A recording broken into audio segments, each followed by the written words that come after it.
Қайырлы күн, құрметті қонақтар, ұстаздар, оқушылар. Жалпы орта білім беретін мектептердің 5-10 сынып оқушылары арасындағы аудандық алғашқы Тыныштық Шаменов оқулары 2026 байқауына Макинка ауылындағы жалпы орта білім беретін мектепке қош келдіңіздер. Аудандық байқаудың мақсаты ақын, сазгер, Қазақстан Республикасының мәдениет қайраткері Тыныштық Шаменовтың шығармашылығын дәріптеу.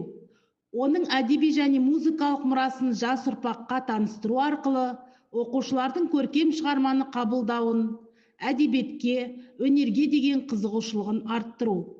Өскелең ұрпақтың елдік рухын көтеру, шығармашылық қабілетін дамыту, дарынды балаларды анықтау және қолдау. Ұстаздардың тәжірибе алмасып, шеберлігін шыңдауға мүмкіндік жасау. Баршаңызға сәттілік тілейміз.